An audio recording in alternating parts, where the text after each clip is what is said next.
دوستو، جب آپ اللہ والوں کی مجالس یا کتابوں میں یہ واقعات سنتے اور پڑھتے ہیں کہ فلاں بزرگ نے صرف 10 مرتبہ درود شریف پڑھ کے کسی بیمار پہ دم کیا تو وہ فوراً صحت یاب ہو گیا، یا کسی نے درود شریف پڑھ کے خشک کنویں پہ پھونک ماری تو پانی ابل کے باہر آ گیا، تو یہ سن کے دل حیرت میں ڈوب جاتا ہے۔ ایسے بے شمار کرامات صرف درود شریف کی برکت سے صدیوں سے رونما ہوتی آ رہی ہیں، لیکن آج کا انسان جب یہ سنتا ہے تو دل میں سوال اٹھتا ہے، ہمارے ساتھ ایسا کیوں نہیں ہوتا؟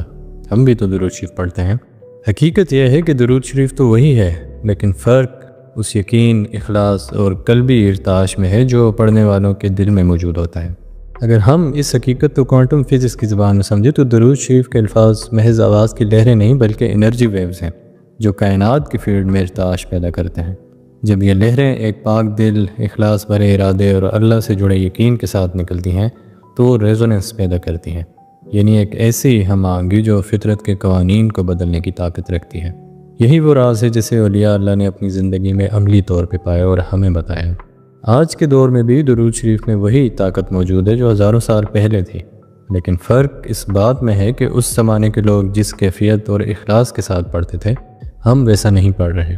ہم زبان سے درود تو پڑھ لیتے ہیں مگر اکثر ساتھ میں دو ایسی غلطیاں بھی کر بیٹھتے ہیں جو اس کی اصل تاثیر کو ہم سے چھین لیتی ہیں۔ یہی وجہ ہے کہ ہم وہ نتائج حاصل نہیں کر پاتے جو ہم سے پہلے لوگوں کو ملتے تھے۔ پہلی بڑی غلطی کو ایک واقعے سے سمجھیں جو مولانا غوث محمد شاہ قلندر پانی پتی رحمۃ اللہ علیہ نے فرمایا۔ آپ فرماتے ہیں، جب میں کم عمر تھا تو ایک دن اپنے شیخ کے ساتھ کسی سفر پہ جا رہا تھا۔ راستے میں ایک جنگل کے اندر ہم نے دو مجذوب کو ایک عجیب حال میں دیکھا۔ ہم نے دیکھا کہ دونوں مجذوب زمین میں لیٹے ہوئے ہیں اور ان کے اوپر آگ کے انگارے رکھے ہوئے ہیں، مگر ان کے حال میں زمین اور آسمان کا فرق ہے۔ ایک مجذوب کے جسم پر آگ کے اثرات سے کپڑے، گوشت، پوست سب جل چکے تھے، یہاں تک کہ خون اور چربی بہہ رہی تھی۔ دوسری طرف دوسرے مجذوب پر بھی انگارے جل رہے تھے، لیکن نہ جسم کو کچھ ہوا اور نہ ہی کپڑوں کو کوئی نقصان پہنچا، سب کچھ بالکل سلامت تھا۔ یہ منظر دیکھنے کے بعد میرے شیخ نے مجھ سے پوچھا، بیٹے بتاؤ ان دونوں میں سے زیادہ کامل ولی کون ہے؟ چونکہ میں اس وقت عمر میں چھوٹا تھا، میرا ذہن فوراً اس طرف گیا جس میں ظاہری کرامت نظر آ رہی تھی، بالکل اسی طرح جیسے آج ہم کرامت کے ظاہر کو ہی کمال سمجھ بیٹھے ہیں اور سارا دھیان کرامتی پہلو پہ لگا دیتے ہیں، باطنی حقیقت کو نظر انداز کر کے۔ میں نے اپنے شیخ سے کہا، جس کے کپڑے بھی نہیں جلے وہ بڑا ولی اور زیادہ کامل ہے۔ شیخ مسکرا پڑے اور فرمایا، نہیں بیٹے، جس کے کپڑے بھی نہیں جلے اس کی حالت جذب میں نقص ہے، اور جس کے کپڑے جل گئے، گوشت اور پوست جل کے خون اور پیپ بن کے بہہ گیا، وہ اپنے جذب میں کامل ہے۔ میں نے تعجب سے پوچھا کہ کیسے؟ شیخ فرمانے لگے، آگ کا کام ہے جلانا، ایک مجذوب پہ آگ جل رہی ہے مگر وہ نہیں جل رہا، اس کا مطلب یہ ہے کہ کوئی ایسی چیز ہے جو آگ کو اپنا کام کرنے سے روک رہی ہے، اور وہ چیز اس مجذوب کی توجہ ہے۔ اس نے اپنی توجہ آگ کو روکنے پہ لگا دی، اپنے اصل مقصد کو چھوڑ کے، جبکہ دوسرے مجذوب کا سب کچھ جل گیا۔ اس کا مطلب یہ ہے کہ آگ اپنا کام کر رہی ہے اور اس نے آگ کو روکنے کی طرف کوئی دھیان نہیں دیا بلکہ اپنی تمام تر توجہ صرف اپنے مولا کی طرف مرکوز رکھی۔ تو دوستوں، یہاں سے یہ نقطہ واضح ہوتا ہے کہ درود شریف کی تاثیر صرف الفاظ دہرانے میں نہیں بلکہ اس باطنی کیفیت میں ہے جو پڑھنے والے کے دل میں پیدا ہوتی ہے۔ کوانٹم فزکس کے اصول کے مطابق ہر عمل کے پیچھے ایک انرجی وائبریشن ہوتی ہے۔ اگر دل اللہ کے حضور جھکا ہوا ہو اور یقین سے لبریز ہو تو یہ ارتعاش کائنات میں لہریں پیدا کرتا ہے جو حقیقت کو بدلنے کی صلاحیت رکھتی ہیں، لیکن اگر دل غافل ہو تو وہ لہریں ٹوٹ پھوٹ کا شکار ہو جاتی ہیں اور اثر کم ہو جاتا ہے۔ اگر اس کو روحانیت اور کوانٹم فزکس کے تناظر میں دیکھیں تو اصل فرق اندرونی حالت کا ہے، نہ کہ صرف ظاہری نتیجے کا۔ وہ مجذوب جس کا جسم سلامت رہا، اس کے باطن میں ایک ایسی انرجی شیلڈ تھی جو بیرونی فزیکل قوانین سے بلند سطح پہ کام کر رہی تھی، یعنی کوانٹم لیول پہ۔ اس کا دل، نیت اور روحانی ارتعاش اس قدر ہم آہنگ تھے کہ آگ کے ذرات کی توانائی اس کے جسم کے ساتھ ڈسٹرکٹیو انٹریکشن نہیں کر پائے، جبکہ دوسرے مجذوب کے دل کا ارتعاش شاید اس درجے کی ہم آہنگی میں نہ تھا، اسی لیے فزیکل قوانین نے اس پہ اثر کر دیا۔ یہی فرق ہمیں یہ سکھاتا ہے کہ اصل کرامت دل کی کیفیت میں ہے، نہ کہ صرف آنکھوں کے سامنے ظاہر ہونے والے معجزے میں۔ تو دوستو، یہی معاملہ ہمارے درود شریف پڑھنے کا بھی ہے۔ ہم درود شریف تو پڑھتے ہیں مگر اس نیت سے کہ گھر میں برکت ہو، مال و دولت میں اضافہ ہو اور مسائل حل ہو جائیں، یعنی ہم اللہ اور اس کے رسول کی رضا کے لیے نہیں پڑھ رہے ہوتے بلکہ اپنی ذاتی ضرورت، خواہش اور دنیاوی فائدے کے لیے پڑھ رہے ہوتے۔ تو یہ ایک تجارتی سوچ ہے، اخلاص نہیں۔ اس کا صاف مطلب یہ ہے کہ ہمیں اپنی دنیا عزیز ہے، اللہ اور اس کے رسول کی محبت نہیں۔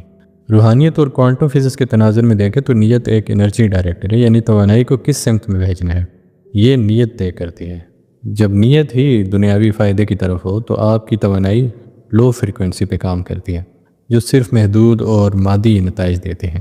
لیکن جب نیت خالص اللہ کی رضا کے لیے ہو تو آپ کی توانائی ہائی فریکوینسی ریزوننس پہ پہنچ جاتی ہے، جو کائنات کے قوانین سے بلند اثرات پیدا کرتی ہے، وہ اثرات جنہیں ہم اولیاء اللہ کی کرامت کے طور پہ دیکھتے ہیں۔ درود شریف کی اصل تاثیر اس وقت آپ سے چھین لی جاتی ہے جب آپ کا مقصد اللہ کی رضا نہیں ہوتا۔ جن بزرگوں کو درود شریف سے وہ باطنی تاثیر حاصل ہوتی تھی، جن کے دم سے خشک کنویں میں پانی ابل پڑتا تھا، ان کی زندگی کا اصول یہ تھا کہ وہ کبھی بھی اپنے لیے کچھ نہیں کرتے تھے۔ اگر بیماری آ جاتی تو اپنے لیے شفا کی دعا تک نہیں مانگتے، اگر کھانا نہ ملتا اور فاقہ ہو جاتا تب بھی وہ دعا نہ کرتے۔ کیوں؟ اس لیے کہ اپنے لیے مانگنا انہیں شرم محسوس کراتا تھا۔ ان کا ہر عمل نبی کریم صلی اللہ علیہ وآلہ وسلم کے اس فرمان کے عین مطابق ہوتا تھا کہ مومن ہر وقت اللہ کی رضا میں راضی رہتا ہے۔ روحانیت کی نظر سے دیکھا جائے تو یہی خالص رضا قلبی تسلیم پیدا کرتی ہے، ایسی کیفیت جس میں انسان کی توانائی کائنات کے کوانٹم فیلڈ کے ساتھ ہم آہنگ ہو جاتی ہے۔ جب نیت مکمل طور پہ نفس سے پاک اور صرف اللہ کی محبت میں ڈوبی ہو تو انسان کا دل ہائی فریکوینسی ویوز پیدا کرتا ہے، جو نہ صرف مادی قوانین کو بدلنے کی طاقت رکھتا ہے بلکہ ارد گرد کی کائناتی توانائی کو بھی اپنی سمت میں موڑ دیتا ہے۔ اور یہی وہ راز ہے جسے اولیاء اللہ کے ہاتھوں کرامت ظاہر ہوتی تھی، اور یہی وہ کیفیت ہے جو درود شریف کی اصل تاثیر کو زندہ رکھتی ہے۔ وہ کبھی دنیا کی فکر نہیں کرتے تھے، نہ ہی انہوں نے کبھی یہ سوچا کہ مال و دولت ہمیں ملے۔ وہ کبھی دوسروں سے دولت یا دنیاوی آسائشوں کا مقابلہ نہیں کرتے تھے۔ لیکن آج ہم میں سے اکثر لوگ درود شریف اس نیت سے پڑھتے ہیں کہ دولت میں ہم اپنے رشتہ داروں یا جاننے والوں سے سبقت لے جائیں، یعنی اصل مقصد اللہ اور اس کے رسول کی رضا نہیں بلکہ دنیاوی برتری کا شوق ہے۔ اور دوسری بڑی غلطی یہ ہے کہ ہم نے کبھی اس پہ غور ہی نہیں کیا کہ جس پر ہم درود شریف پڑھ رہے ہیں وہ کون ہے، وہ کتنی اعلیٰ ظرف، بلند مرتبہ اور کامل ہستی ہیں۔ جن پہ ہم درود بھیج رہے ہیں وہ وہی ذات ہے جس پر طائف کے میدان میں اتنے مظالم ڈھائے گئے کہ آپ صلی اللہ علیہ وآلہ وسلم کے نالین مبارک خون سے بھر گئے۔ مکہ کے کفار نے آپ کو طرح طرح کی اذیتیں دیں، مگر اس عظیم ہستی نے نہ بد دعا کی نہ انتقام کا سوچا، بلکہ رحمت اور صبر کا پیکر بن کے دعا کی، اے اللہ انہیں ہدایت دے، یہ نہیں جانتے۔ طرح طرح کی تکلیفیں آپ کو دی جاتی رہیں، تانے اور طنز کیے جاتے رہے، ہر قسم کے جملے آپ کی ذات اقدس پہ کسے جا رہے تھے، تنقید ہو رہی تھی، اور یہ سب کچھ اس ہستی کے ساتھ ہو رہا تھا جس کے پاس ہر قسم کا اختیار، طاقت اور حکومت تھی۔ پھر وہی ہستی ان لوگوں کے پاس گئی جنہوں نے سب سے زیادہ ظلم کیے تھے اور فرمایا، کیا تم جانتے ہو کہ آج میں تمہارے ساتھ کیا کرنے والا ہوں، کس طرح کا سلوک تمہارے ساتھ رکھوں گا؟ تو وہ سب خوف سے کانپنے لگے اور عرض کرنے لگے، ہم جانتے ہیں کہ آپ ہماری گردنیں اڑائیں گے، ہمیں سولی پہ لٹکائیں گے، کیونکہ ہم نے آپ کو بہت تکلیف دی اور ہم اس سزا کے مستحق ہیں۔ لیکن جس پہ آپ درود پڑھتے ہیں اس رحمت کے پیکر نے فرمایا، آج تم پہ کوئی گرفت نہیں، جاؤ تم سب آزاد ہو۔ انہوں نے فرمایا، میں نے تم سب کو معاف کیا۔ لیکن آج کا درود پڑھنے والا اس ظرف، اس حوصلے اور اس بڑے دل کا مالک نہیں کہ وہ بھی دوسروں کو ایسے ہی معاف کر سکے۔ اگر ہم اس پہلو کو روحانیت اور کوانٹم فزکس کے امتزاج سے دیکھیں تو حقیقت یہ ہے کہ درود شریف محض الفاظ نہیں بلکہ یہ ایک انرجی ٹنل ہے جو ہمارے دل کو براہ راست نبی کریم صلی اللہ علیہ وآلہ وسلم کے دل مبارک کے ساتھ جوڑتی ہے۔ جب ہم اس تعلق کو دنیاوی نیت سے آلودہ کرتے ہیں تو اس توانائی کا فلو کمزور ہو جاتا ہے، لیکن جب نیت خالص ہو اور دل میں اس عظیم ہستی کے لیے بے لوث محبت اور ادب ہو تو یہ تعلق ہائی فریکوینسی ریزوننس میں بدل کے کائنات کے قوانین پہ اثر انداز ہوتا ہے۔ یہی اصل راز ہے جس سے درود شریف کی تاثیر ظاہر ہوتی ہے۔ یہ الفاظ نہ صرف رحمت کی انتہا ہیں بلکہ روحانی توانائی کی بلند ترین فریکوینسی کا مظہر ہے۔ کوانٹم فزکس کی زبان میں یہ کیفیت اتنی پاکیزہ اور غیر مشروط ہے کہ یہ دل کی لہروں کو ایسی کوانٹم کوہرنس میں لے جاتی ہے جو کائنات میں سب سے زیادہ مضبوط فریکوینسی یعنی رحمت پیدا کرتی ہے، اور یہی وہ کیفیت ہے جو درود شریف کو بے پناہ اثر عطا کرتی ہے، بشرطے کہ ہم اسے اسی خالص محبت، عاجزی اور اخلاص کے ساتھ پڑھیں جیسے اس ہستی کے کردار میں تھی۔ ہم بستر مرگ پہ پہنچ جاتے ہیں، لوگ ہمارے قریب بیٹھے ہوتے ہیں، ہم خود کہہ رہے ہوتے ہیں، بھائی اب تو میرا وقت پورا ہے، اللہ کے پاس جا رہا ہوں۔ سامنے والے پوچھتے ہیں اعمال کیسے ہیں؟ تو ہم جواب دیتے ہیں اعمال تو کچھ خاص نہیں، بس اللہ سے امید ہے کہ وہ مجھے معاف کر دے گا۔ اور پھر اگر کوئی یہ کہہ دے جب تو اللہ کے حضور جا ہی رہا ہے تو ان لوگوں کو بھی معاف کر دے جن سے تو ناراض ہے، شاید اللہ بھی تجھے معاف کر دے۔ تو بستر مرگ پہ لیٹا ہوا شخص فوراً کہہ دیتا ہے، نہیں، اسے تو میں کبھی معاف نہیں کروں گا، اس نے مجھے بہت تکلیفیں دی ہیں۔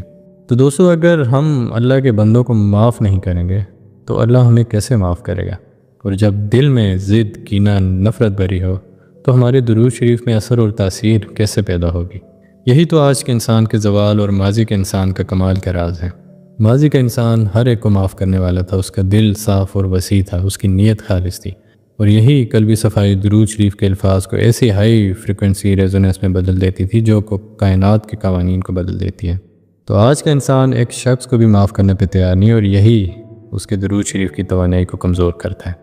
یہ توانائی اب لو فریکوینسی پہ اٹک جاتی ہے، جو صرف معمولی اور وقتی اثرات پیدا کرتی ہے۔ تو آخر میں دعا ہے کہ اللہ تعالیٰ ہم سب پہ اپنا خاص کرم فرمائے، ہمارے ظرف کو وسیع کرے، ہمارے دل کو ضد، کینہ اور نفرت سے پاک کرے، اور ہمیں ایک دوسرے کو دل سے معاف کرنے والا بنائے۔ اگر آپ کو یہ چھوٹی سی ویڈیو پسند آئی ہو تو چینل کو سبسکرائب کیجیے گا، ویڈیو لائک کیجیے گا اور شیئر کیجیے گا، اور کمنٹس میں ہمیں ضرور بتائیے گا۔ انشاءاللہ نیکسٹ ویڈیو میں ایک نئے موضوع کے ساتھ ملاقات ہوگی۔ اپنا بہت خیال رکھیے گا۔ اللہ حافظ۔